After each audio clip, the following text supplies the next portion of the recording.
Hello and welcome to the Build with Bear workshop. My name is Pat Bear and I'm here to assemble a model kit and then start working on a Lego set. I'm also here to hang out with all of you, and I'm going to start things off by throwing the Bear Cave, the Lego, the Scythe, the Tier 2 blue emote in the chat. If you are currently a subscriber, you can reply with those emotes. If you are not yet a subscriber, you can say hi. You can use other people's emotes, and if you feel like being a lurker, you can just go ahead and lurk. If that's all you want to do, you just want to hang out, not say anything, you can. We are going to be finishing up the Shockwave Classic class, which is of the BLOKEES Transformers kits. The Classic class is the cheaper, and it's like the equivalent of the high grade. It is the easier to assemble kit. Hey, Lashbrook, welcome. There is another one. And I don't remember. I'm going to look up what the other class is. I have one on my Amazon wish list, so I got to look that up. So just give me a second. There's a different name for basically their equivalent of a real grade or a master grade is the Action Edition. So they've got the Classic class and the Action Edition, and those are different degrees of complexity. Hey, Lord Ashton, welcome. So we've got Shockwave here. We're going to finish Shockwave, and then when Shockwave is done, we will work on a Lego set, the Money Tree, the classic Chinese money tree. Sometimes a shrub, sometimes just a branch from outside, decorated with various things in order to promote wealth and prosperity. And wouldn't we all need a little bit of that? Wouldn't that be nice? This is a kit I bought last year, and I kind of want to wanted to finish it in the winter months and get it done with. So I'm glad we're working on that tonight. At least getting that started. I don't know how much longer it'll take to do the other arm and the two legs here, but I don't think it's going to take 2 hours. So I was confident in saying we had something else to work on, and we will work on that. There was a state of play. I watched it. So we'll talk about the state of play. Also, unfortunately, there have been layoffs at 4 different game studios this week. Since Monday night, on Tuesday, Wednesday, and today, there have been, unfortunately, some layoffs. So we will chat about those because I set a precedent that we would talk about them, and so now we do. Was that the right call? At the time, it felt like the right call. Now, in hindsight, I don't know if it feels like the right call, but at the time, I said, "Yeah, I'm gonna talk about, layoffs and stuff because it's good to bring that out. Chat about that stuff when it happens." Now I'm like, maybe I should never start talking about layoffs and should have just talked about other things in gaming. But what are you gonna do? What I am gonna do is I'm gonna work on this model kit here and work on the other arm, our asymmetrical arms here. All right, so I need A2, 5. Put this here. A2, 5. If you did not watch my stream on Monday, this kit is a no tools required kit. You can just tick them right off the sprue. This is a kit that, as far as I'm concerned, and maybe I'll be proven wrong, but right now my gut says that this kit does not require any panel lining. This was $20. And I think for what you're getting, it's totally worth $20. No stickers, no paint, no panel lining required. It comes with a little battery for the light thing, which activates. I don't know how it activates, but it does come on sometimes. I haven't figured out the gimmick to get it to come on, but it does. Sometimes it'll come on, and I don't know what the gimmick is. I thought it was like pressing something, but it just seems to come on sometimes. So I don't know. Oh, now it's on. I have no idea, but there's a little light in the back there. You can kind of see it better when I take the head off, but there's a light on there.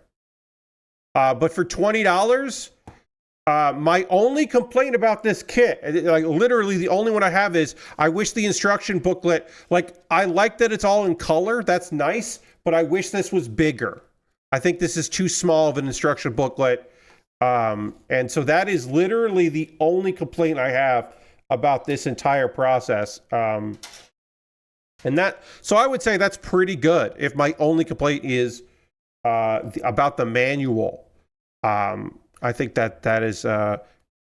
Hopefully, you would recognize that as me endorsing this. Again, only one kit. I've only built the classic.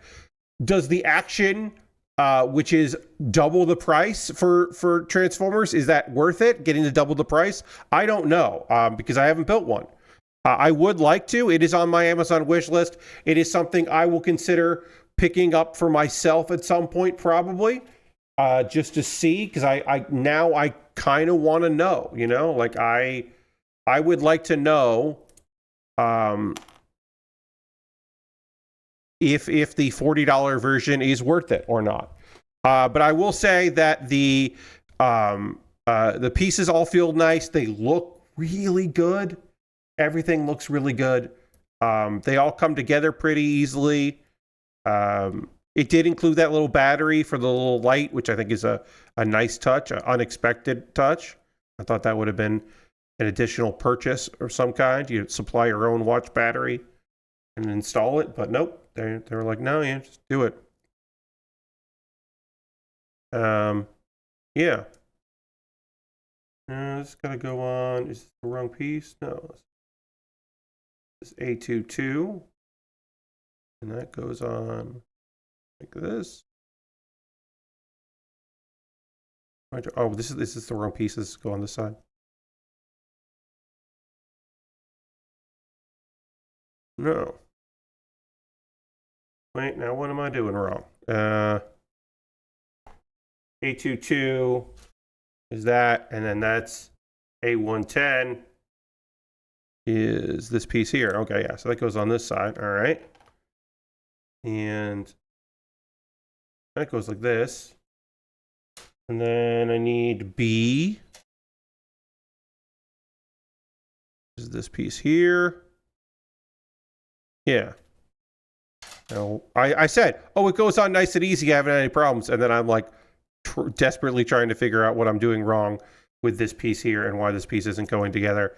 And I believe the answer was because I was putting it on wrong.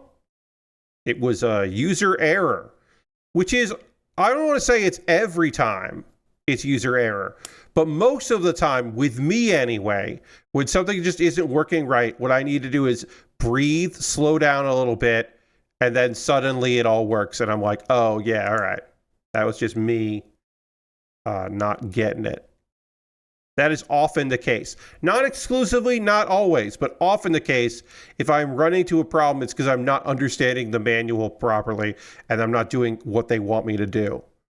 And sometimes that, sometimes I have run into it with Bandai anyway, where I've run into something and I'm like, oh, I don't know what they want from me here. But most of the time it's my own foolishness. All right, C2.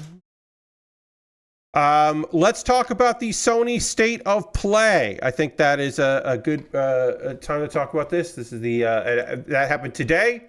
They had the PlayStation State of Play, talking about PS5 games, lots of which are coming to other consoles. So yeah. This one was like an hour, and it was a lot of games.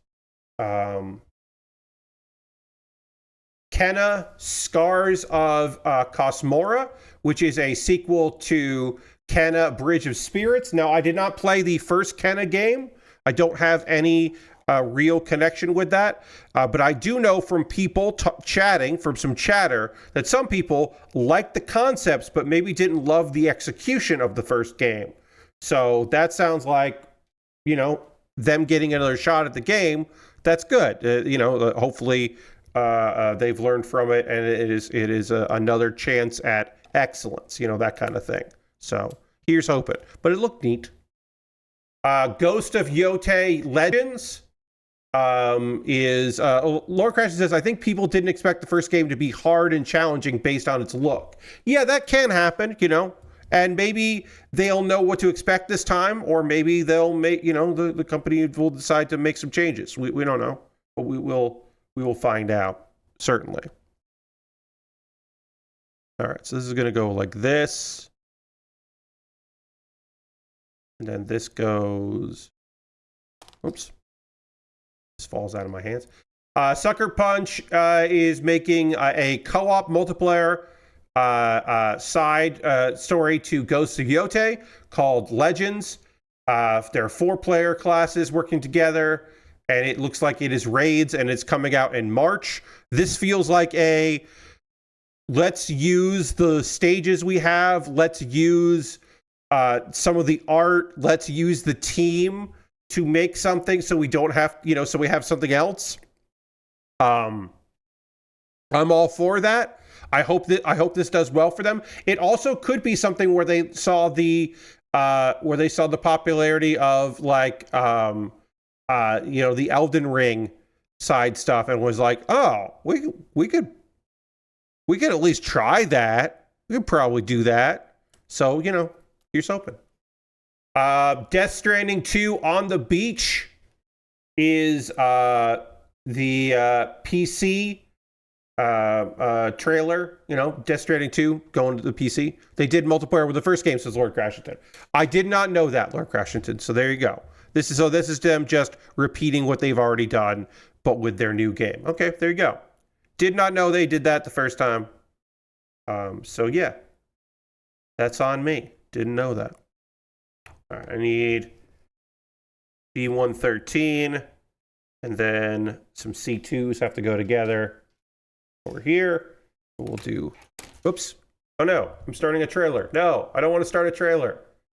But yeah, hey, guess what? Weirdly, it's crazy, I know. They're gonna put Death Stranding 2 on PC, and it's cool. It'll be interesting to see what people get up to in that game on the PC. So yeah. All right. So that goes like that, and then 1 and 10, C2-1 and C2-10. C2-1 is this piece here, and 10 is this piece here. For Loop is a competitive sci-fi shooter thing. And it's like roguelike stuff. It's getting a beta this year. I'll say this. There were enough games that if I wasn't using Kotaku for reference, I would not remember this. This did nothing for me and did not make any kind of impression on me. So yeah, I'm glad that I'm looking at Kotaku's list, because otherwise I would not remember. For Loop, Pragmata, which is a puzzle shooter coming from Capcom that I'll say, pre-rendered, not necessarily game footage, looks kind of fucking great. It visually, I think, is very interesting. Who knows what we're getting with it, but at the very least I can say looks pretty fucking good. So wait, let me just, okay, so that goes like that. All right, that goes like that. Then I need D13 and A312. But yeah, Resident Evil Requiem is coming out soonish, 2 weeks from now. So they're still doing their last minute, like, hey, trailer stuff. D13 is, where's that piece? Where's D1? It's not on the sprue, which means that it is it in the box? Did I leave it in? No. That's not good. That's not great, everybody. I don't know where that piece is. It's not on the sprue. It's the hand piece here. Not on the sprue. It doesn't seem to be with stuff that I just have, so I wheeled away a little bit here to look to see if I can find it.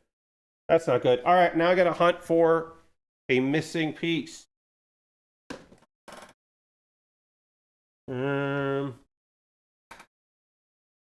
This is, I mean,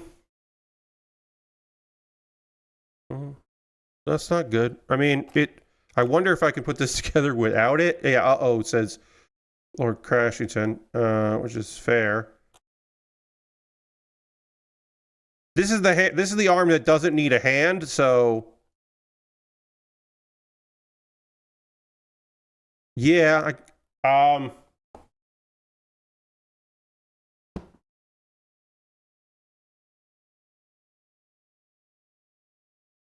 right, if I come across it later, I can put it in there. Right now, it is just missing a little part here because, because of course this is just the gun arm. So that's not ideal. I'll say that. It's not ideal that I can't find that piece that I'm missing, but it is not a deal breaker. It just looks like there's this empty little slot there because there's supposed to be part of the arm in there that I can't quickly identify, which is weird, I know. Hopefully I will find it at some point when I'm moving things around. It must have fallen out when I took everything out of the box. Because there were like 2 pieces that weren't on the sprue when I opened the box, which is not too unusual. I'm not going to get mad at the company for that. That does happen on occasion. So hopefully that's the last of that. But that is a bit unfortunate. But mostly just unfortunate for me more than anyone else. All right, so see here, the reflection, and this is bad from up there. Okay, so this goes like this. Yeah. There it goes. Okay, and then B19. Let's see. Legacy of Kain Defiance Remastered. Coming to PS4 and PS5. If you still have your PS4, if that's still a console you game on, you're gonna get a remaster of Legacy of Kain. Photo mode, third-person camera, some special features. It comes out in March. I've never been a Legacy of Kain person myself, but that's cool that's coming out. So I hope it's fucking rad for the people. All right, this arm is done. Even with the piece that I can't really find, it turns out that's okay. It's missing a little bit there, as you can see. It's got to have the same. It wants to have the same maroon color as this, but I don't know where that piece ended up. So that's on me. That is a thing that I will have to figure out in the future. Oh wait, it's this piece. Hey, guess what? It's right here. I was looking at it wrong. So now we get to find out, can I disassemble this easily? Well, we have not had to take anything apart. This is actually, so hey, turns out, I thought this was, I thought this was a different piece. It is on there. I didn't drop it. Thank God. Okay. It just wasn't what I thought it looked like in the booklet. But I have not had to try to take any of this apart here. So we'll see if I need any tools to do that. I might. But I haven't had to do anything here. So that is kind of good to know. John says, hi, I'm John. My brother would have been thrilled for a Legacy of Kain remake in middle school. Hell yeah. So yeah, there you go. Time and place would have been great. I do need to get this. Okay, so I got this piece off. That's good. Now, I need that. So I need...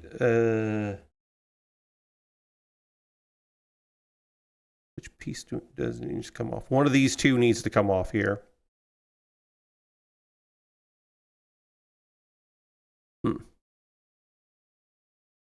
There we go. All right, I should be able to get one of these off. Okay, I did. Great. So that's off. So then this piece goes in. Now I get to figure out how this piece goes in. So I'm actually not super sure.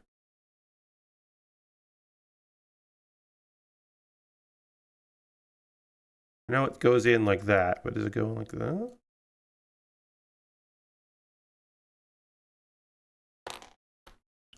As I said, I wish that these instructions were not as tiny as they are. I wish they were bigger. It was a bigger booklet. That has been my, I mean, honestly, my only complaint with this whole thing. And obviously, you know, yes, I made the error here with this before, but luckily, wasn't on the state of play, but they also announced a 2D Legacy of Kain action game. Yes, that was a extra thing that got announced. There were some announcements that did not make the show, and that is one of them. All right, so I found the piece, got the piece on here. Now we can put on the other components that we took off already. Get those on. Oops. There, and then this has to go on like this.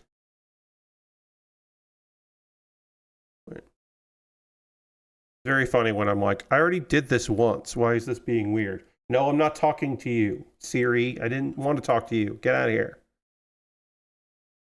Every once in a while, my phone decides that I was trying to talk to it, and I never am. Okay, there we go. Now we have the arm fully built. I understood. I figured out what was wrong, and that does look nice because now it has the maroon piece on there to match the other side. Okay, now it is time for legs. We have not done any of the legs yet. We can do the right leg and the left leg. Start with the right leg, and then we'll go next. John says, I don't want to talk to my phone. I want my phone to show me my email and occasionally web pages and video. Yes, I want to listen to podcasts, and I want to set a timer, but I'll set my own timer. The colors are vibrant. This looks phenomenal. This is a great looking kit. Again, for $20, this is kind of remarkable, I will say. For $20 in 26, almost said 2016. Come on, Pat. This is pretty fucking rad. All right, so 13, we'll get that. That's over here. Okay, Brigadine Abyss is another RPG in the series. How's the plastic feel? Asked him John. Heavy. It feels good. None of this feels flimsy. It doesn't feel bad at all. All of it feels sturdy. It clips together, I think, very well. Okay, so the manual being small is my biggest gripe with this, as I said. No, it does not feel cheap. It does not feel oily. It does not feel like the bricks that I've gotten from unnamed Chinese companies, no-name Chinese companies, for those knockoff Lego builds. Like, though, it does not feel like that at all. This feels good. Everything feels fine about this. There were parts that weren't on sprues that came in them, and not like the effect parts here.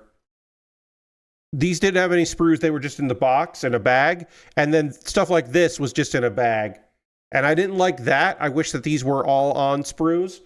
But those two complaints are honestly pretty goddamn minor and totally livable. And I assume that they do it in color, which is really nice. But I assume the manual being small is a cost-cutting thing, and I think that's fine. The fact that these are no tool required, this kit doesn't require any tools to build, is also very impressive. Dead or Alive last round is an update which adds new characters, costumes, a photo mode, and there'll be more of that coming beyond that in the future. So there's more if you're a If you're somebody that has been playing that game a lot, there's more to come for you. That comes out in June. And there is a free-to-play version of that, but also for the paid premium. Also, they announced, hey, we're making another Dead or Alive game. We're going to do another one. We're not done with Dead or Alive. There'll be will it be Dead or Alive 7? I don't know, but they're going to do another Dead or Alive. A39, A33. One of these is 3 here. One of these is 9 here. I'm sure it'll have Itagaki Memorial too. Yes, I imagine there will be some sort of tribute to the man. But yes, if people thought the series might end with that is not the case. They're going to make more, which you would expect. Let's see. The sequel to Control Resonant, had a pretty good gameplay showcase thingy. It's very actiony. I don't know. It felt very actiony. Not bad, but just very like, oh, that's what this is? Oh, okay. I don't know. I wasn't blown away, is what I'll say. Crimson Moon is not a Devil May Cry game.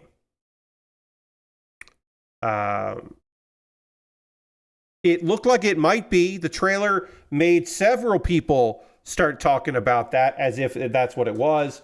But that is not the case. As I was, watching with some people, there was the belief. They're like, wait, is this? Oh no, okay, this is just something else.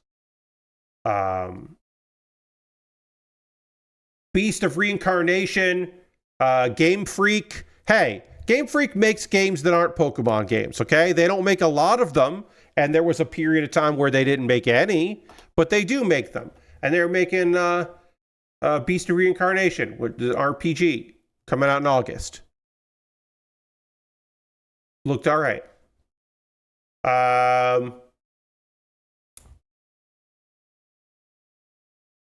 Let's see. Rayman 30th Anniversary Edition. Multiple versions of the original Rayman. But behind-the-scenes features. You know who's working on this.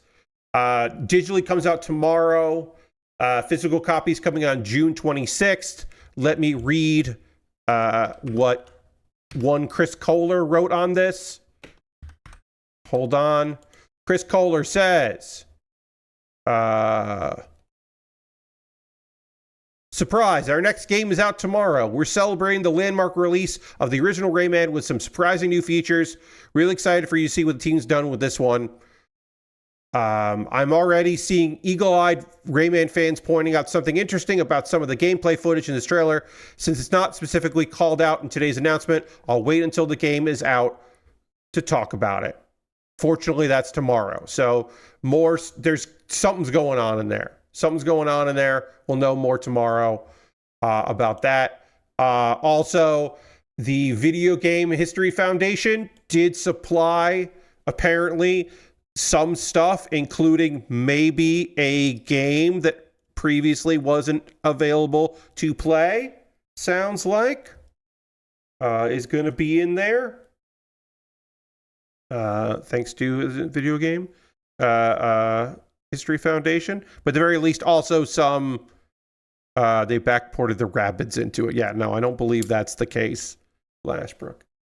Hey, Mina the Hollower is apparently, even though it's been delayed a bunch, apparently Mina is coming out this year. Yeah,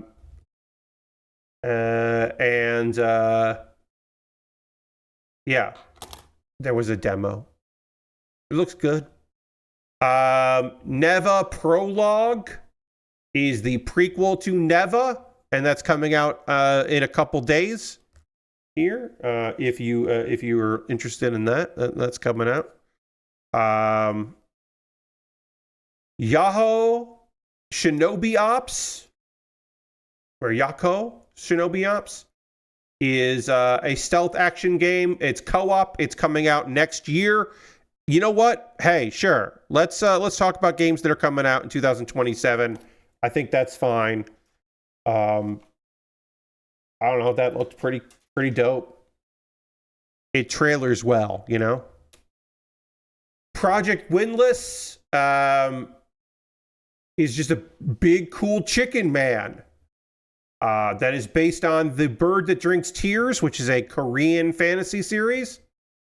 And it, as far as I can tell, it's a Musho game, except you're a chicken man. You're some sort of bird man fighting a bunch of people. And I don't know. That sounds fucking rad. It seems pretty great. Telling me that it's a very normal game, says Lord Crashington. I don't know. Sounds pretty fucking cool to me. Star Wars Galactic Racer had some gameplay footage that's coming out sometime this year. IO Interactive keeps showing more stuff about First Light, and I keep wanting to play it. That's coming out May 27th. I am saving my quarters for that. That is the expensive game that I am saving up for. Because I want to play that game. That is the full price, big budget game that I am currently figuring out ways to get money together to buy. I wish Galactic Racer looked less serious and realistic. Yeah, I mean, it's seemingly it plays more arcadey, but has a story and is trying to be dramatic. I don't know. I think it's trying to have both. But people are saying that it actually plays like an arcade kind of game. So who knows? The Master Collection 2 for Metal Gear Solid. Is it a collection if it's only 2 games? I guess it is. That is a debate that I had with myself watching this, where I said to myself, is 2 games a collection? And I guess it is. You get Metal Gear Solid 4, Guns of the Patriot to PS5. This is the first time that it will be on something. It's 3. The Game Boy Color game is in there too. Okay, all right. Sure. I guess. Peace Walker is going to be in there. It is the first time that Metal Gear Solid 4 is on something that is not the PlayStation 3. Konami finally did it. They figured out how to get their jailed game off the system. Congratulations to them on what, by all accounts, is actually an achievement. It is an endeavor and a process. Konami at some point a few years ago said, what if we did games again? I know we decided we weren't going to do that anymore, but what if we did? It's just in time to come out on Xbox 360. Yes, that would be, honestly, Lord Crashington, that would be really fucking funny if they ported it. They won't, but it would be fun if they did. This is coming out on August 27th. Also, if you still have the original Master Collection, there is going to be an upgrade to give you a high-res option for the first and third Metal Gear Solid games. So if that has prevented you from playing, or if you were like, I want an excuse to go back to those again, that this could be the excuse that you're looking for. What am I doing wrong here? Oh, you know what it is? I think I know what I'm doing wrong here. I think this is supposed to go like this. Then this goes. Yes.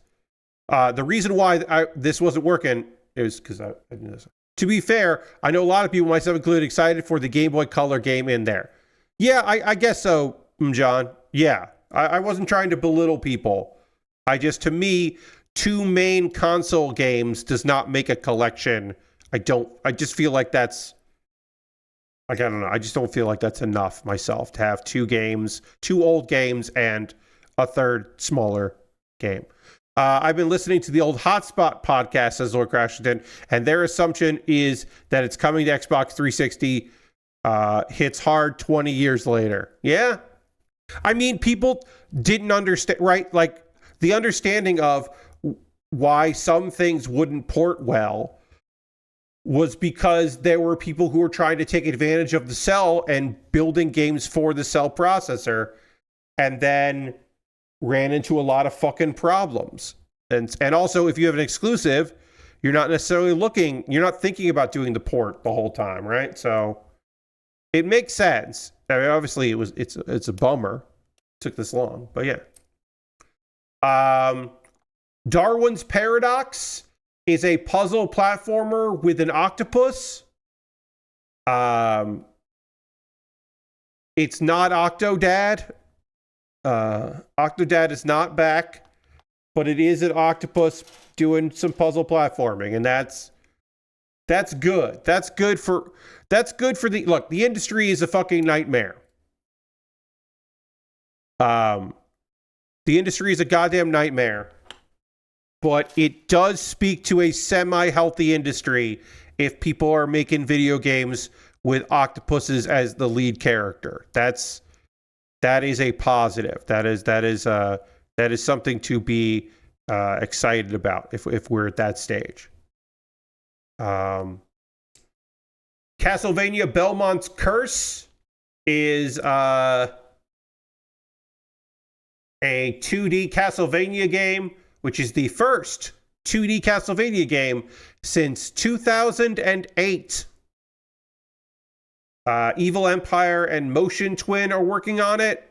This is for the 40th anniversary of Castlevania, which, despite the success of the animated show, there were certain people who were dooming and glooming that were certain that there would be nothing to celebrate that. And I think that they weren't wrong for thinking that. You know, to me, it's totally reasonable to think that, like, Konami wasn't going to do anything. But they are apparently doing something. There's going to be a new Silent Hill game coming out this year, which is kind of wild. Of all of the things announced for this Silent Hill game, which there weren't many, the fact that it's this year is surprising. Townfall is Konami working with Annapurna, which is also interesting. And I would say allows for some optimism, certainly. You could be cautiously optimistic about that, I think. That feels like a good company to partner with for that. Also, a person of color as the lead character is great. That's awesome. They did announce it a long time ago, and more recently their plans to make Silent Hill a yearly franchise. Westbrook. So I should say, yes, both those things are true. But again, you have to remember that Konami said several years ago that they were going to stop making video games, and then a couple of years after that, we're like, oh, we're making games again. And they are not a company that I expect to keep their word about anything.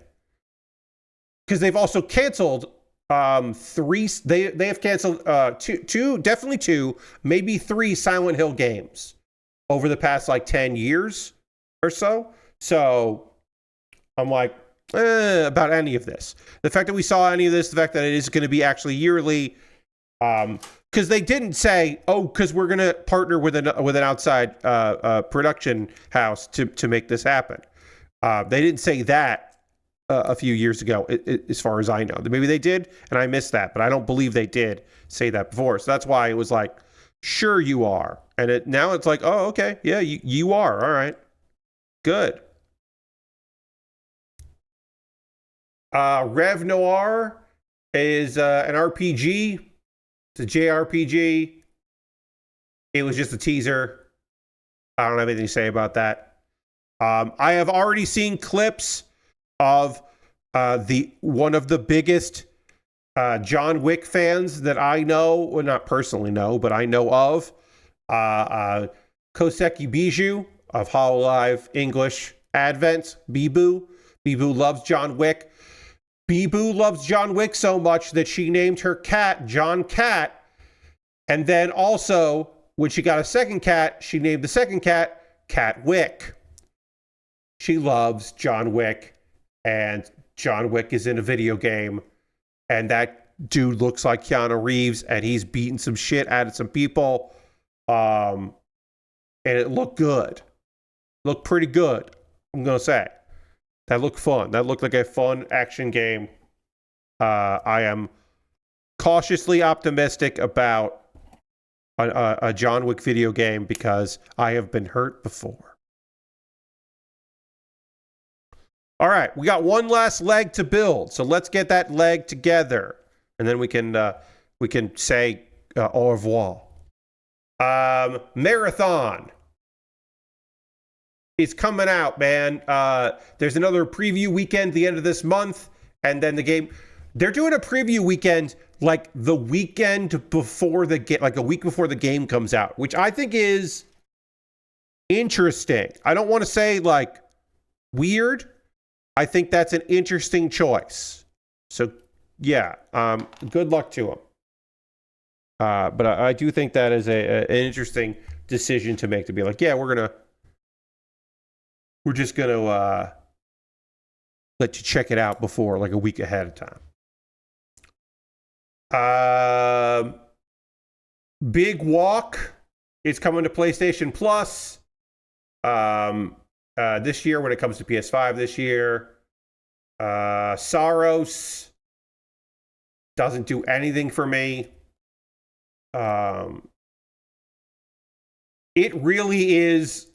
Saros really does feel like Returnal 2. Like, which is why it doesn't do anything for me. But like, the Returnal sickos in my life are fucking stoked for this shit. They are amped to a unbelievable degree.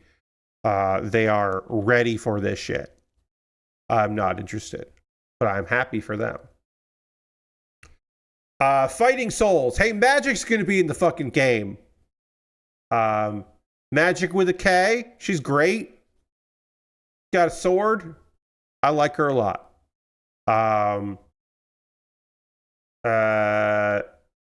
But yeah, Storm, Magic, Wolverine, and then Danger. Get out of here. What a terrible, terrible character. An unnecessary Marvel character, if there ever was one. Like, we don't have to... The characters that Joss Whedon came up with, we don't have to remember. We don't have to keep that going. We don't need the embodiment of the Danger Room as a character. We don't need that shit. We can let it go. It's not fully his interpretation, I don't think, but it still doesn't need to be there. That's coming to PS5 and PC on August 6th. So, some summer fighting games. The original God of War trilogy is going to get a remake on the PS5. TC Carson was there, just kind of teasing it, being like, hey, what's up? It's like, oh, hey, Carson, what's going on? It's like, oh, yeah, there's going to be some stuff. But if you're like, I need more God of War, give me God of War. They will give you God of War. Mega Cat Studios is making a side-scrolling God of War game called Sons of Sparta. That is out. That is out today. You can play that. It is a young Kratos. It's a side-scroller. It's you and your brother doing stuff. It is not co-op. That looked kind of fun. So if you want to play that, you can play that. Lorcraft says, I played a good bit of that, and it's fun so far. Nice. Yeah, that seemed neat. I don't think I'm going to check it out, but it seemed pretty okay. Not really my style. We're probably not going to even watch anyone play it, but like, okay, sure. There were rumors of a Devil May Cry were going to show up on this, and that did not happen. No Devil May Cry stuff. But there was the game that people thought was Devil May Cry. But yeah. And yeah, and then there's a God of War game. Side scroller, which is fun. Okay, let's talk about Highguard Studios. 2 weeks after launching, they are basically now a support studio. It sounds like almost the entire team was laid off. And all that remains is kind of like people that are just putting stuff out. Most of the team just weeks after the game launched on the 26th of January. Level designer wrote on about it. Most of the team said that this is according to people that were laid off there. Let's see. More and more developers are speaking publicly about layoffs. This was for 7:30 today. And then there was, I'm sorry, this is news to me. There was a statement from Wildlight. Today we made the incredible difficult decision to part ways with a number of our team members while keeping a core group of developers to continue innovating on and supporting the team, or the game. We're proud of the team, talent, and product we created. We're also grateful for players who gave the game a shot and those who continue to be part of the community. I had not seen that update. So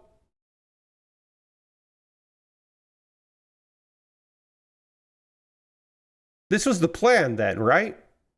Like this is the plan for Wildlight, right? Like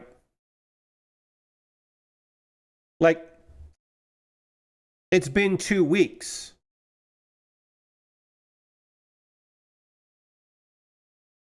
If you after 2 weeks have to lay off most of the people working on the game, right? Then that's the plan the whole time, right? Like, it's got to be the plan the whole time. There's no, and of course, who got laid off, right? Most of the people that worked on the game. Some people will be sticking around in maintenance mode, and then upper management people are probably fine. It was probably contingency planned if the game didn't hit right away. Lord Crashington, the thing I'm saying is the game did hit. The game hit better than that game was going to otherwise, right? Like no, my thing is that game did hit because how am I going to say this? There's no way that game does better without Jeff Keighley deciding to have a trailer run at the Game Awards.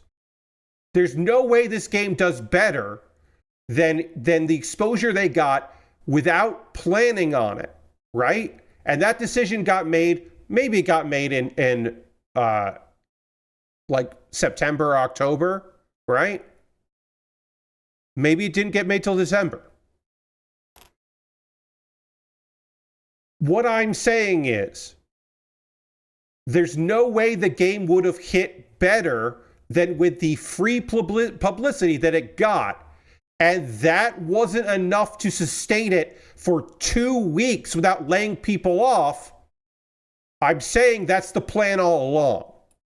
That's not the contingency plan. That's the plan. No matter what, we're going to lay off all these people. And then if the game does find an audience, then we can hire new people for cheaper. It does, you don't 2 weeks after a game comes out go, well, I guess we got to lay off everyone.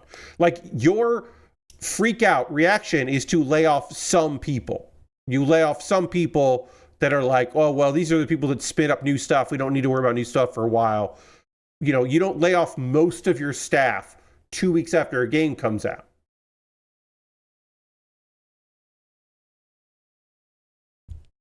because the thing that I have to stress about this one is this is not the bottom line for shareholders. This is not the company that owns them. The folks at the company that owns Wildlight saying what happened. The bars aren't where they should be on this graph. This is a small privately owned company. They're not. This is just them knowing, oh yeah, we're going to have to lay people off no matter what. Maybe I'm wrong. Maybe I'm wrong on this, but everything tells me that this was just the plan the entire time. Because they were going to shadow drop it. They were just going to put it out and see what happens. You know what they don't get in 2 weeks when you just put it out and see what happens? An audience. You don't get an audience in 2 weeks just by putting a game out with no buzz. Welcome, Raiders. Hello and welcome. Happy to have you here. I'm Pat Baer. I built model kits and Lego sets. I hope you had a good time over with Jared. I am talking about the massive layoffs at the studio Wildlight. They made the game High Guard. Thank you for the follow. I appreciate that. You may remember High Guard as the last thing shown at the Game Awards that people were like, what the fuck is this game? They laid off most of their staff, apparently. Thank you for the follow, people. I appreciate it very much. Yeah, I'm a model kit builder and Lego. We're going to be doing some Lego once we're done here with this model kit. Yes, we are working on Transformers Shockwave. So this is by a company called BLOKEES, which does sound... BLOKEES sounds like I shouldn't... Yeah, BLOKEES sounds like something I shouldn't say. You can see it in the title of this video. It's BLOKEES, BLOKEES. BLOKEES sounds like British slang that I'm not supposed to say. You know what I mean? But that is the name of this company. They are... it might be BLOKEES, just they don't have the C in there, but I've been saying BLOKEES. It might be BLOKEES. A couple of video reviews I saw all said BLOKEES, but maybe they are BLOKEES. Or BLOKEES, maybe they are BLOKEES. I don't know. I don't know. But I'm going to keep saying BLOKEES. The thing to know about this is that these are licensed. Sounds like something that she said with a British accent. Indeed. These are licensed. Okay, so that's the wrong piece here. Is that the wrong? Am I doing this the wrong way? You'd think I would get this right because I just did it on the other one, but I did have trouble with this, putting this leg together on the other side, this part of the leg. So yeah, this is a licensed product. They do have the license for Transformers and Evangelion. And they have a Hatsune Miku model kit, which I have not built. This is my first build of any of their line. There are two build lines for Transformers. This is the classic class. This is the I paid $20 for this. You want the Megatron model. The sound will be must have, but the non-blue parts are too bright for me. I understand. So this is the classic class, as I was saying, which is the first release of that. This is the $20. For me, I spent $20. There is a more expensive line. The Megatron is in that line. The action class kits that are apparently much more involved. Smaller pieces, a lot more pieces. Yes, and they're also going to be doing... some Mega Man stuff. You're right. I have heard that they're doing Mega Man stuff as well, which will be great because I've never built a Mega Man model kit because the company that had them, whose name I can't remember off the top of my head, those were unbelievably expensive. So I never ended up getting those. So I'd be interested in that. Yes, I believe that is the case. Yeah, my general feeling on this is that this is really well made. The Megatron one, which is the more expensive one, has comes with a throne, and you can keep the accessories that you're not using in the throne, which is a cool idea. So I was like, oh yeah, that sounds neat. I would be interested in checking out the more expensive one, but yeah, as of right now, I have not gotten it. So this is my first time working with their builds, and I like them. I'll say right off the bat. Real quick, I'll just say that there are, unfortunately, this week lots of layoffs in the video game industry, and so I thought I would just mention a few of them. The Black Frost: The Long Dark is a game that was supposed to come out. Long Dark 2 was supposed to come out in early access this year, and apparently they're pushing that.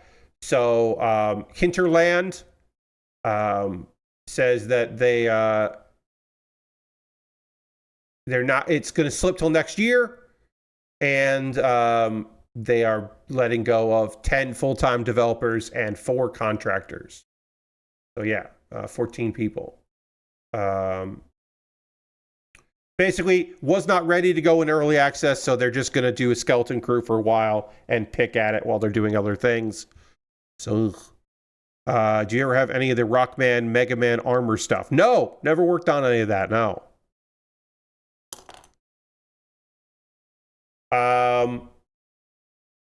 Let's see. 10 Chambers has laid off some staff. We first heard that the co-founder of the company, this is the people that made GTFO and 10 Chambers. Or sorry, 10 Chambers. So they made GTFO and Den of Wolves. My apologies. And yeah, they let go a bunch of people, and their co-founder also left. Which is supposedly unrelated.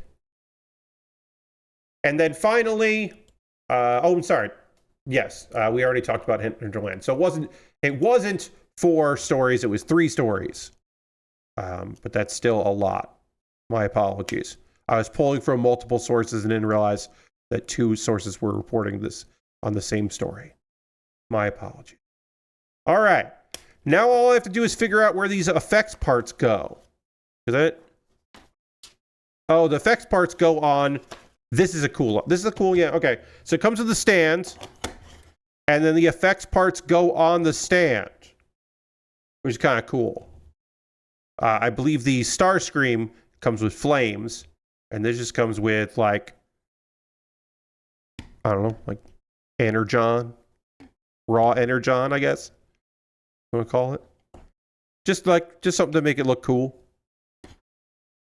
And then we'll see how this goes on like that. How do you work? Oops, this piece came off. Yes, purple aura.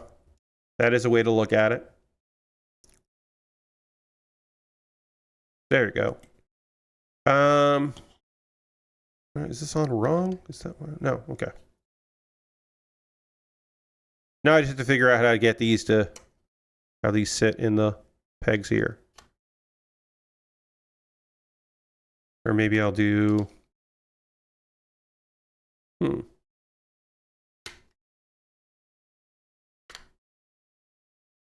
Yeah, that feels like... Oh, okay. That feels really wide, and this feels unnecessarily wide to do it like this. So I'm like, oh, maybe I'll do it like this. But that doesn't feel right either.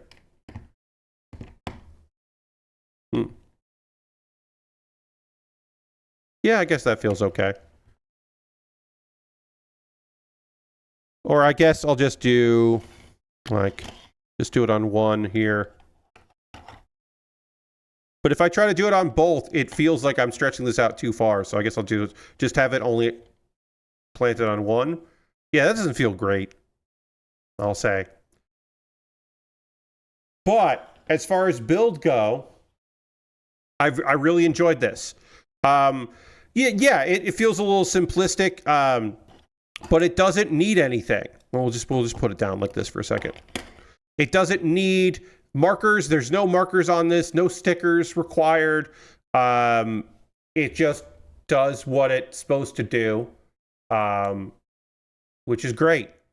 It just looks, I think, pretty awesome. And I was pleased with it. I will say, overall, very pleased. My two issues, the biggest issue is this. This is the biggest issue I have with it, that this is the instructions. I want a bigger instruction book. The fact that it's all in color is great, but save money, do some of it in black and white or with shading, and make it a bigger booklet. Make it like the booklet should be taller than the thing you're building, more than just a little bit. That's I think my biggest issue with it. And then there were some parts that, like this part here, that weren't on a sprue, that were just kind of loose in a bag, and I didn't love that. It's not the end of the world, but it was like, oh, it's a little frustrating. Those are minor complaints, honestly. I still think it's cool. I can show you the box.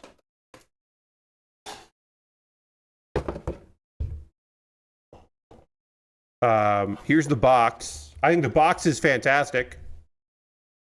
I don't remember how the TF1 Shockwave looks, but I hate how the legs connect, and you can see the black bar. Yeah, I do think that the legs are not great. You can so Lastbrook, you can shove it in there, and that does make it look better. For some reason, they have the wiggle room. I think it's for posing that you can do this. It's so you can do more posability, but you can shove them back up there, and I think they do look better there. And that was on me. I didn't do it that properly. But yeah, I think the box is also great. I think it looks really nice and vibrant. I feel like, again, you could probably save some money on the box if you wanted to. And maybe, but yeah, I don't think that it really does the pose too well on the stand that it has. But again, $20 that I paid for this, I think that's well worth the price, and is a pretty rad thing, I'll say. Yeah, I guess I could do the. Yeah, I don't kind of want. It's like I kind of don't want to put it on the stand it comes with, which is a bummer. Just do it on its own. Yeah, just do it like that. Just place it where I want to place it. But yeah, I kind of don't like this. I guess I don't like the stand. That's the thing. I don't think the stand is particularly that great. I mean, you can interlock them with a bunch of other ones, but yeah, I don't think that's. It just feels like he's taking a really weird stance to stand no matter what I do. So we'll just put them on. But yeah. That's this build. Socially awkward stand, yeah. I mean, it honestly looks great. I think it'll look great on the shelf. Yeah, that's kind of my review of the structure of this thing. I'll put the stand aside here. I gotta take a photo of this because we're gonna work on another project, and so I gotta take a photo now of what I've worked on here. And and then we'll move on to the next build. Real quick, just want to say quickly here, if I may, that I got a couple videos I would love for you to check out on my YouTube channel. I'm just going to do a quick bit of promotion, a little self-promotion here. I do a YouTube series called Pat Baer's Anime Club. It is my ongoing video series. I do a new episode every other Monday. Hey, Dirty. And that video series is me, every other Monday, put out a new video talking about something from the world of anime I want to talk about. And the most recent episode is me talking about shows that I finished, but I didn't like the show. but for whatever various reasons, I stuck to it. Now, it might have been because in one case, it literally was because I had stopped watching the show and then saw clips of like the last couple episodes, and it looked really cool. And I was like, oh, the show gets great. No, I was lied to. It doesn't get great. Clever editing made it look like something I wanted to see. I got tricked. But I did finish that show. Another show I didn't think was that good. And then they did this fucking bit where a minor character had like a crazy reveal. And I was like, oh, okay, now I'm invested. But that never really paid off. Another show, I'll stop talking about this for a second. But another show, I just loved the first couple episodes, and I was like, they're gonna recapture this. They're gonna get back to that. No, they didn't. They didn't get back to it. So please watch that video, and then I would love for you to check out this short that I made. I have a video series called Kuma Baer.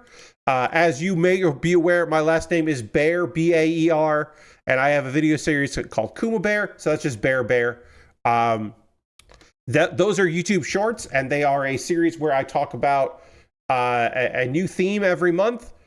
And this month we're talking about romance anime. So I talked about Uzaki-chan Wants to Hang Out, which is a show about a dude that has resting bastard face. He's got a mean mug, and so people are scared of him, but he's just like a nice guy. Well, a kohai he had in high school now goes to his college, and she thinks he's great. But also she likes to tease him and bother him and annoy him. And she is short and stacked.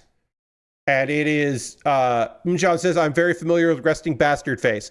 It is a trope in anime that I do enjoy of why is this main character lonely? Oh, it's because people think he's a delinquent or a mean guy. He's not. Anyway, it's their misadventures. They're gonna fall in love. They haven't yet, but they're gonna fall in love, and they get to hang out. And the supporting cast is really fun. Watch the 1-minute video about it, and then think about if you want to maybe watch the show, because I think it's great. I did not add an image that I need to add here. I gotta do the tree. I just realized that we're gonna be working on a Lego set here, and I didn't include the image that I need to include for it. So let me do that right now. The Lego money tree. This image is too big. It's so big. Gotta go there. Oh, too big to even do what I want to do. There it goes. This image is big. Now we'll make it small. Boom. There it is.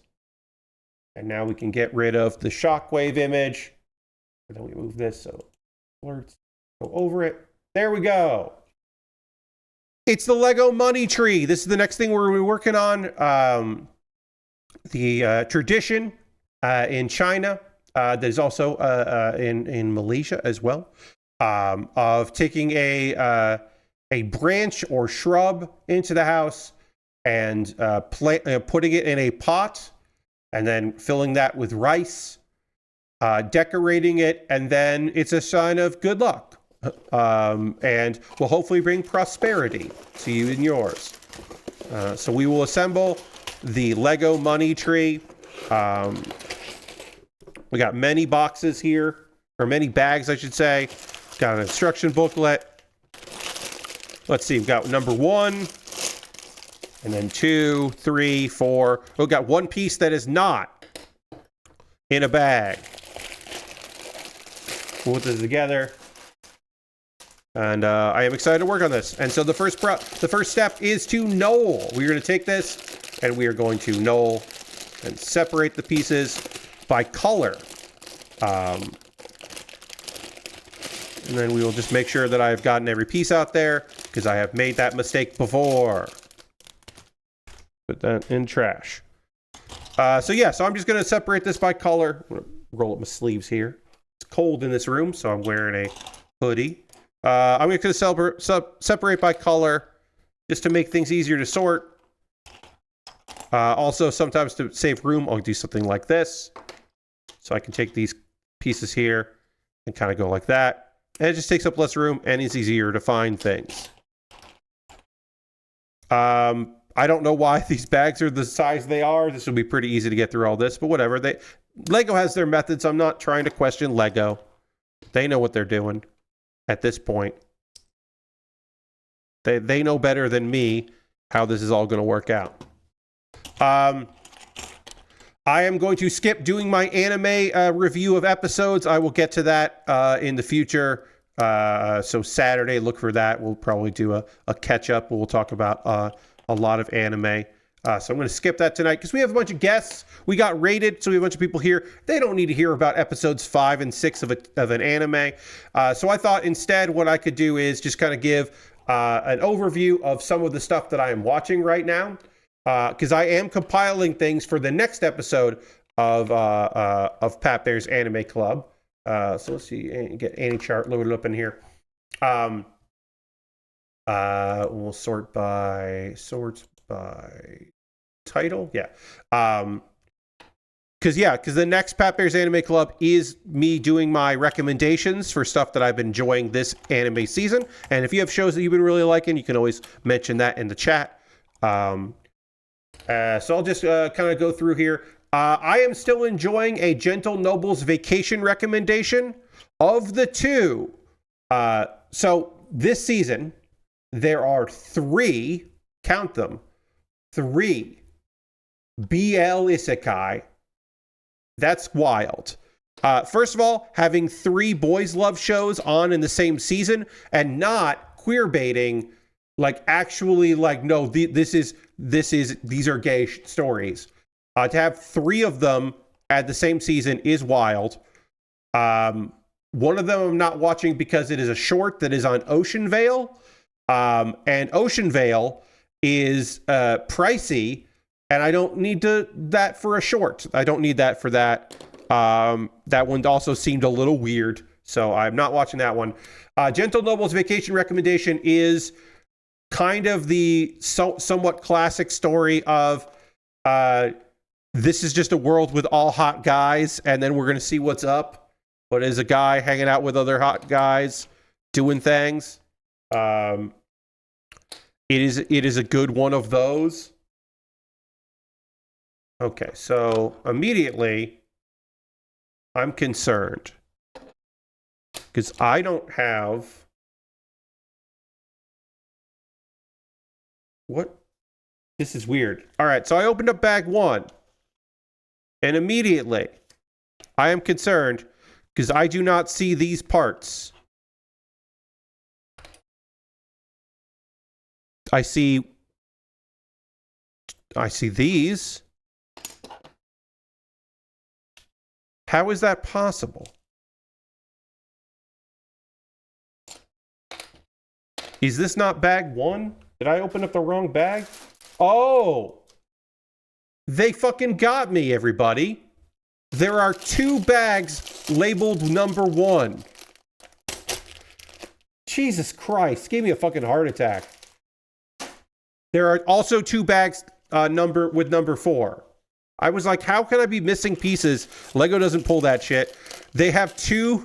I got Lego'd. Man, that has happened to me like once before, but it's been a long time since that happened. Jesus Christ. I'm going to have a heart attack there. I was like, how am I missing multiple things? Okay. One is labeled 1. I know. They're both labeled number 1. Okay, and again, make sure you're getting all the parts out. So, but yeah, Gentle Noble's Vacation recommendation is a show that I'm enjoying. I don't know if it's like comes with my highest recommendation or anything, but it is a show that I can say like I have had a very good time with. I would say is something to check out because it is like a very easy, like, oh, a guy is just kind of having a leisurely time exploring the world, and there are very attractive men. The budget for this anime is, I would describe as low, but the voice acting is really good. They're kind of leaning on that.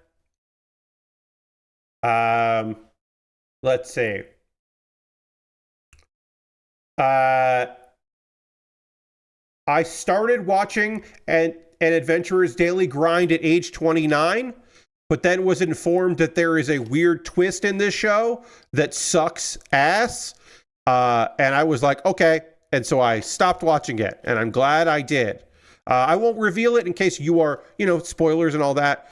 But yeah, I mean, it was like, oh, this guy just like, he's kind of retired. He's the only guy in a small town that he was an adventurer. He just kind of does stuff, and then he runs into this girl who has been abandoned, and he decides he's going to like take care of her and at least get her on her feet to be an adventurer. But she has a mysterious ability, and that ability is supposed to be hijinks. But I was like, no, I don't think so. So yeah, I skipped that one. I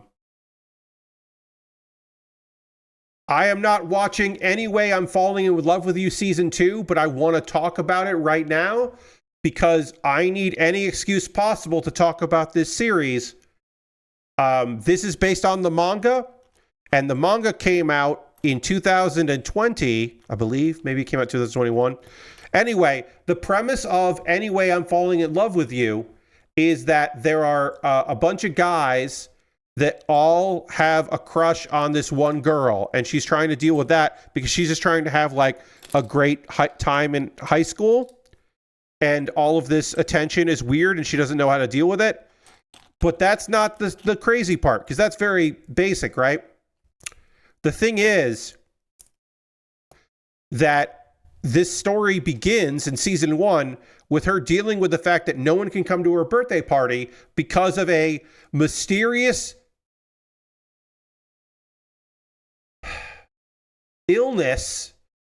disease that is spreading throughout the world, and people have to stay at home and not engage with each other. And how is she going to have the perfect high school life when there's a quarantine going on? That's right. Somebody looked at the real fucking life events of COVID-19 and said, this is a good premise to start a high school based rom-com. And now it has a fucking second season. So there are people here who don't normally hang out in chat, and so you haven't heard me talk about this before, and I just needed you to know that that's an anime that exists. Anyway, I'm Falling in Love with You. Season 2 is out now. I'm not fucking watching it. But that exists. That's a fucking thing. It's out there. Let's see. What else am I watching? I'm looking through any chart here. Yeah.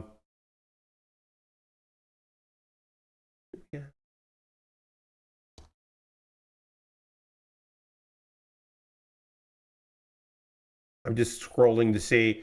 I do want to try Dead Account because I have a friend that really likes the source material. But I have not watched that yet. But I will. Dead Account is probably a show that I will watch at the end of this season and watch like a couple episodes just so I can be like, oh yeah, I should check that out. But I'm not watching it currently. I am watching Fire Force Season 3 Part 2, and we're getting here. We're kind of getting towards the end of this series. If you're unaware of Fire Force, it comes from the Good Boy era of shonen. It is the idea that what if it is in my opinion, a response to the 2000s Bad Boy.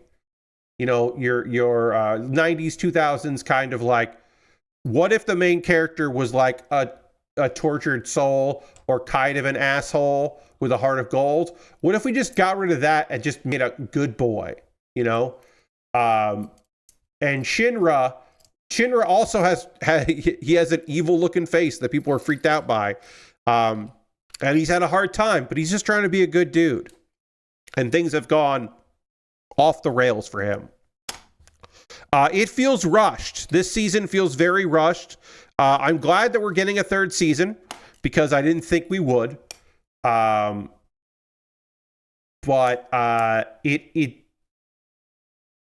the more they put out, the more I'm just convinced that David Production probably should stop being a company or should get revamped and they should get like new management. But I think David Production is just disappoints me quite a bit. And this season, I think, they're putting money into it, but I think they're also like really rushing through things. I have a little bit of bad news about a show that I'm loving, is that it's half over. The second season of Frieren Beyond Journey's End is only 10 episodes. The first season was 28 episodes, and this season is 10. It makes sense for what story they're telling now, because there is an arc upcoming that will take forever. Even as an anime, a truncated anime, they have an upcoming arc that is just unbelievably long. So I wanted it to hit me when it was just done. Okay. Well, I'm sorry, John. But hey, if you haven't watched the first season of Frieren, it's a phenomenal television show. It's an unbelievably great anime. Please treat yourself to a fucking banger of a series. And the second season is going on right now, and it's also quite good. It's slow paced, and there is action. Don't get me wrong, but there's also times where there's just them trying to help some people as they're just moving around, and it's pretty great. It's the manga is unfortunately on hiatus right now, just as it kind of got to the climax, what looked to be not the climax, but like we were building towards something, and it's like, oh no, now there's a long break. So Frieren is still real good. Season 2 has been really fun. Catch it. Madhouse is doing a phenomenal job. Let's see. I don't have High Dive this season, so I have not seen Hell Mode. The hardcore gamer dominates in another world with garbage balancing. I would like to see that because I know that is I have read the manga and it is an enjoyable, it's good trash in my opinion. But I don't want to pay for High Dive this season. So I will watch it at some point in the future. But right now, not watching it. Let's see. People really love Hell's Paradise. Mappa is doing season 2 of Hell's Paradise right now. People love that show. I have never checked it out. It is on my list of things to eventually watch. I just never got around to it. It's kind of crazy that Mappa is doing such a good job considering all of the turmoil that studio has had, but they are doing 2, by all accounts, very good quality anime this season. I'm watching one of them, I'm not watching the other. But yeah, good on them. I hope the people that are working there are doing okay. Amazon has a couple things. I'm not watching any of them. They have High School Kim and Gumi, which is a remake of, or it is a sequel to an anime from the 80s, which I have not checked out at all, and it did not sound interesting to me. Let's see. The queer anime this season that is not an isekai is In the Clear Moonlit Dusk, and it is just a slice of life romance. It is, I would describe this as pretty fucking good. It's strong.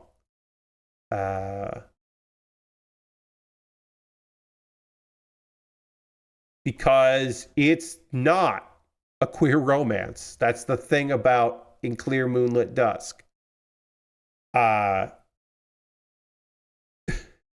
do I describe this? People think she's a guy, and then a guy is interested in her that isn't normally interested in girls. So it is queer in that regard, because it is presenting itself as a queer romance, even though it is a heteronormative romance, because it's complicated. And I think that's a very interesting premise for a show. And I will say, I think it's handled pretty fucking well. It's basically the idea of like two guys that are heralded by women as like princes, but one of those guys is not. It's an inverse Green Yuri. So Lashbrook it is in a way, it is that the guy I was interested in turned out to be a girl trope of like the girl that sees the cool dude motorcycle guy, but turns out that's a motorcycle gal who just kind of is manly in some ways. It's somewhat like that, but in this case it is, oh yeah, I could fall in love with you. Oh wait, what's going on with this? Okay, it's a bit of that. Like I said, interesting. It is an interesting premise, and I think it is being done so far. I think it's being done well. 6 episodes in. Isekai Office Worker is the other BL Isekai show that I'm watching right now. I highly recommend it. It is slash fic come to life. Our guy was not prepared for this. His body cannot handle the magic in this world. And the easiest way for him to get used to magic is for the most handsome man in the kingdom to have sex with him. And he kind of thinks of it as transactional. And the other guy is definitely catching feelings. And Shinichiro is definitely like neurodivergent for sure. And so it's not like flat out exploring that.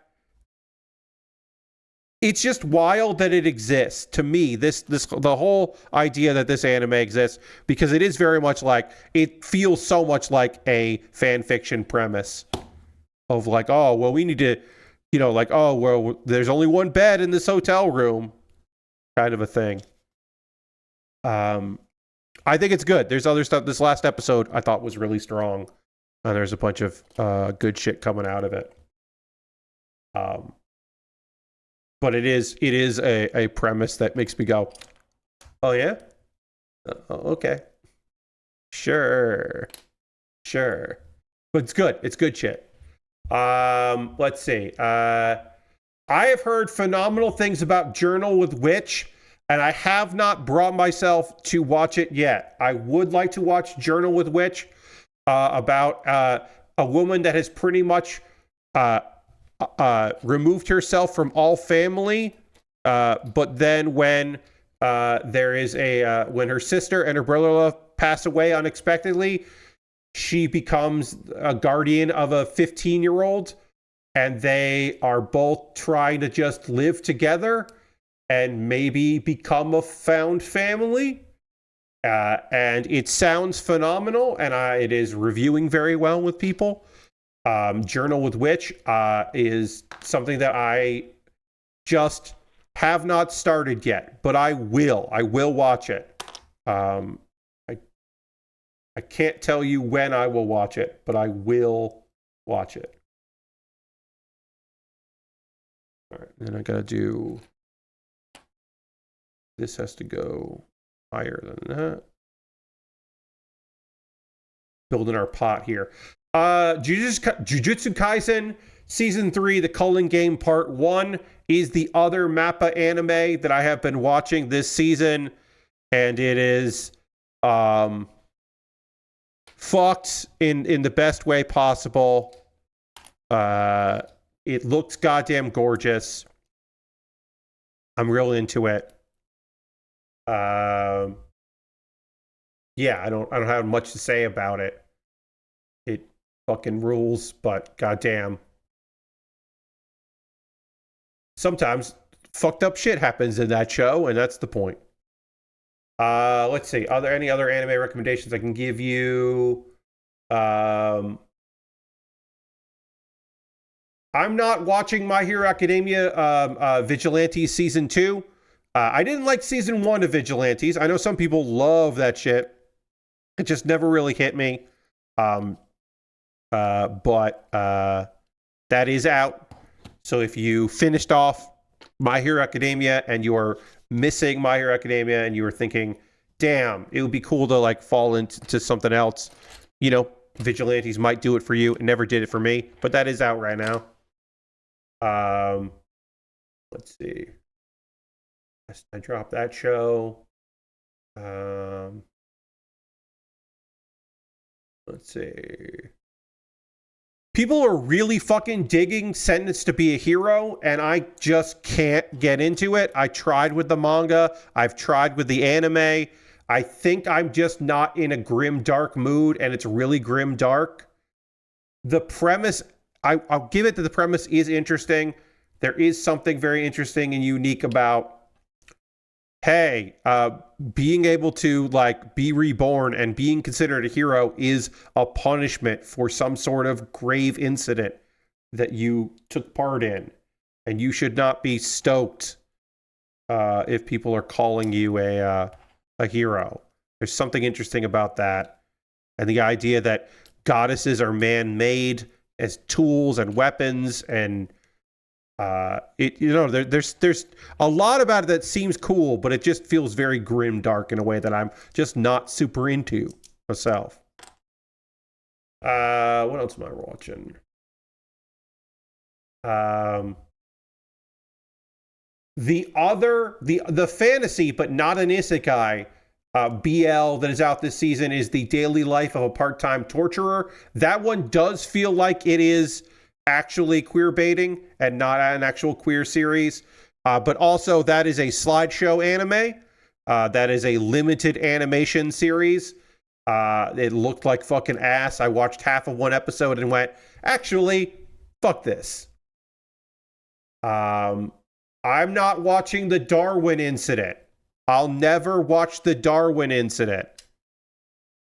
I'm not going to watch the anime about the people that made a half man, half chimpanzee, and and who's trying to have a normal life, and the radicals that want to free him, and that are everyone sucks. And I'm not going to watch it. I'm not going to watch the Darwin Incident.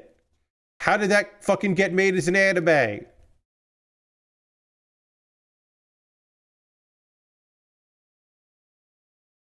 He's trying to have a normal life, but he's a half man, half chimpanzee with a girlfriend. And then the eco terrorists are back. And she's like, fuck you. What are you making? Why did you make this? Why is this a manga and an anime? What is happening? Not going to watch it. No one can make me. Let's see. Oh, man. I haven't talked about this show. It's so fucking cute. If you are looking for a rom-com this season and you were hoping that it would be a little supernatural-ish, then you should check out The Invisible Man and His Soon-to-Be Wife. It is awesome. The only person that can really see him is a girl who's blind. That's pretty much the premise. He's an invisible man that runs a detective agency. And his heart is all aflutter because she can sense him with her other heightened senses. It's so goddamn cute. It's just like ridiculous. It's really fun. You should check it out. It is it's really good. So I do recommend that. I think it is like it's just like lovely. Like it's just like a cute premise, and it's done really well. And they're all adorable, and everybody reacts to their budding relationship and fucking loves it. They're so happy for both of them. It's very supportive and fun. Good show. The Invisible Man and His Soon-to-Be Wife.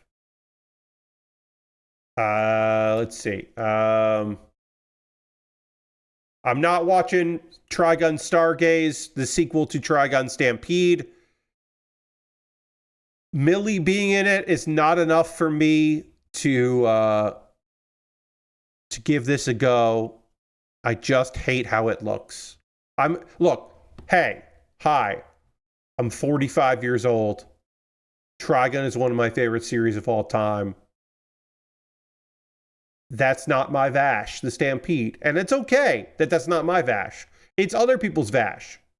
They're enjoying their Vash, and they're getting more of their Vash. Yes, I'm a hater. Clearly, I'm an anime hater. It's just not for me, and that's okay. Maybe it would be fucking weird if people went back and watched the old stuff and really loved it. So I understand, but I just think it doesn't look good. I think it looks bad.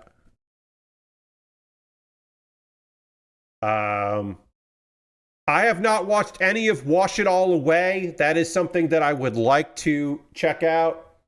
Hey, this is looking much more orange than it should. I just noticed, sorry, I just happened to notice here that this is looking much more orange, and that's not the case here. Huh, weird.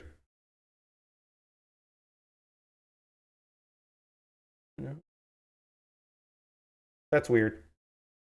Well, my apologies. I don't know why, but this is like red, not orange. This is supposed to look more like this here. So my white balance is clearly off. John is enjoying Wash It All Away. Yeah, I do want to check it out. I just haven't yet. I passed on Yori Shinden Samurai Troopers, the Ronin Warriors sequel. Turns out, I think I never actually liked Ronin Warriors. I think I just like the look of Ronin Warriors, but not watching Ronin Warriors, because I tried to watch Samurai Troopers here. And I was just like, maybe I never liked this show. I can't tell if it's just this interpretation leaves me feeling wanting more, or if it is just I never really liked Samurai Troopers. I just thought it looked cool, but I was never super into it. Maybe, I don't know. But either way, I'm not vibing as hard with this as I would like to. I'm probably going to give it up. Let's see. Oshinoko Season 3. Only 11 episodes for this season. I will say this. My biggest complaint with Oshinoko is that it focuses too much on the idol stuff and not enough on the murder mystery. This season is doing some murder mystery stuff from multiple perspectives and is, I think, hitting me the way I want it to hit me.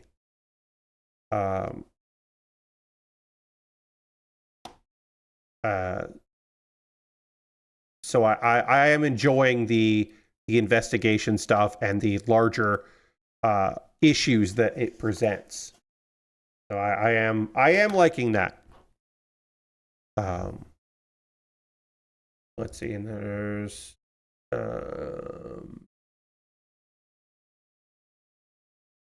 yeah, I think that's it as far as what I'm watching this season.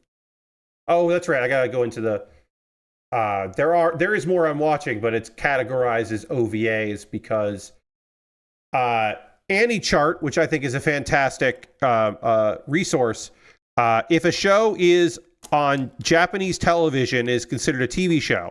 If it is only on streaming services like Amazon Prime Japan or Netflix, it is considered an OVA or a special. So yeah, sometimes things don't show up.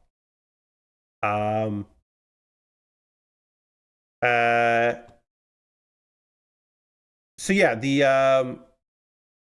there is some stuff happening this season. And there, Easygoing Territory Defense by the Optimistic Lord, I think is a good, fun time. It is an enjoyable anime. It is not for everyone, but it is a isekai about a character who has been banished for not having offensive magic, but he has unbelievably powerful creation magic, and he is clearly a genius, and so his father is just an idiot, and it's his misadventures of just being overpowered and making a town really prosperous. Let's see.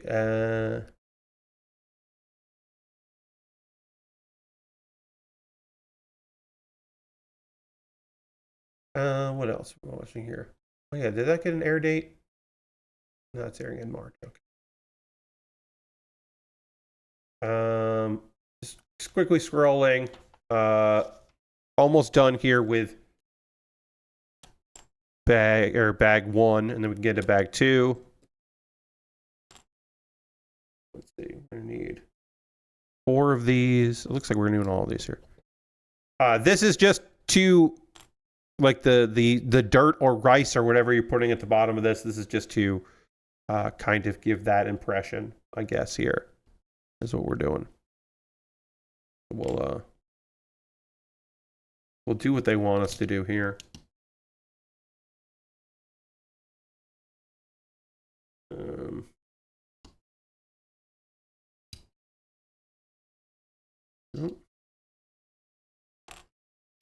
I'm going to move this right over here so I can see it better. Okay, so I know this is going to be... Yeah, we'll just do it like how they want us to do it here. We'll do it like that. Oh, no.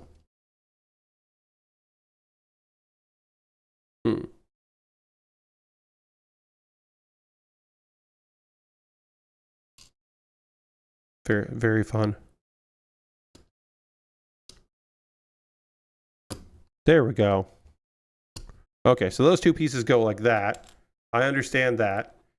And then these 2 pieces also go like that. And then...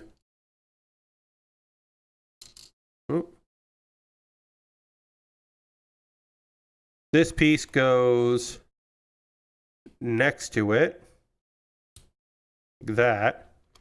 And then this goes like...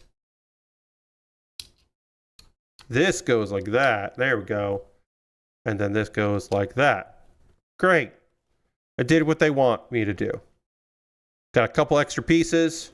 We can open up bag 2 here and sort bag 2, and then we'll probably wrap up the stream. There's only one bag 2. So we're okay on here. But we can at least open bag 2 and start sorting the pieces that we need to sort. And then apparently bag 2... oh, bag 2 has a bag inside of bag 2. There's a bag and a bag, but it's not 2 bag 2s. So, still better. Do that there. So we'll just sort this by color here. Find the pieces that we need. Put them all together. And do a little bit of knolling later. On my own time. Got these cool little pumpkins. Put them together. Find them later. Let's see. Any other anime that I wanted to chat with you about? Noble Reincarnation is another series that I don't think is good, but I'm enjoying. And you might like it as well. Noble Reincarnation, Born Blessed, so I'll obtain ultimate power, is a series about a dude that dies and gets reincarnated and uses his vast knowledge and the powers he has within him to be an overpowered main character. Up until a recent episode, he was, episode 6, he was 6 years old. Now he is 12 years old. But he is just an overpowered guy, living life right in his mind, surrounded by characters who think he's pretty fucking rad. And yeah, it's a power fantasy show that is unbelievably easy to watch. It is a very watchable show. And sometimes that's all you need. Let's see. Anything else I'm watching?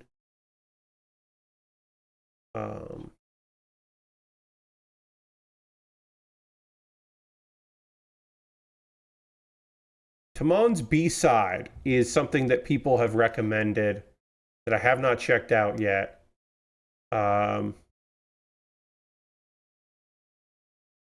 It is about a girl who works part-time as a housekeeper. And the reason she works while she goes to school is to save up money, to spend money on her favorite idol group. And her favorite idol And then it turns out that she gets assigned to housekeep at his house. And turns out that he is not, weirdly enough, you'll never guess this, that away from the limelight, he's a different kind of dude. And maybe she kind of likes this version even better. It is, I have heard good things about that. JC staff is working on it and they're great. I have not watched that yet, but that is on my list of things to watch. Unfortunately, I have quite a big list this season of things to check out. Yeah, and that's everything. That's the anime season. There's a lot of good stuff that I am excited about.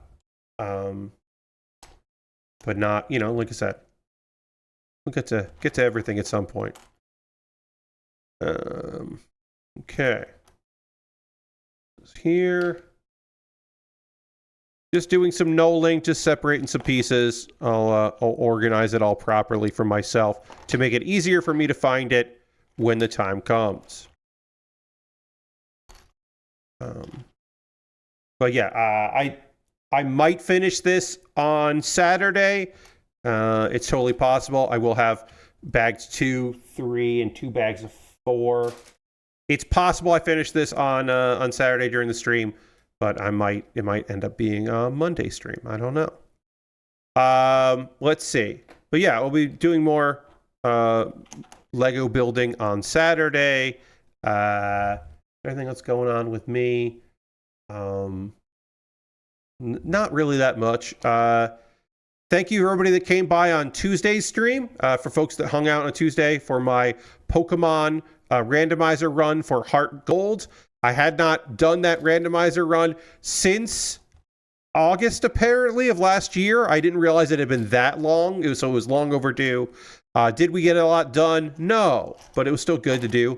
Leveled up some of the Pokemon and figured out where we were supposed to be eventually. Took me a little while to figure out where I needed to be. And I promise it won't be that long before I do it again. I will say that my stream this coming Tuesday is going to be a mixed bag stream. It is things that I wanted to do during my subathon that I didn't get to do, which I understand. Great title, Pat. But no, it's going to be some karaoke and then also a showcase of the many, many mods that I'm using in Fallout 4. That's right. I went back to Fallout 4 with the anniversary edition. I got back into it around Christmas time, and I have many, many mods that are a variety of very useful and also silly, dumb things. And so I want to show that off on a stream. And but that's not 2 hours, and I don't want to do 2 hours of karaoke because that will kill my voice. So instead, I am going to do a joint stream where I do both those things, and it should be pretty good. So that is this coming Tuesday. That is my non-building stream. And I hope you'll join me for that. But I also hope you'll come back on Saturday as I continue working on this. We finished the base here, our pottery, our pot, and now we're going to start building our tree up.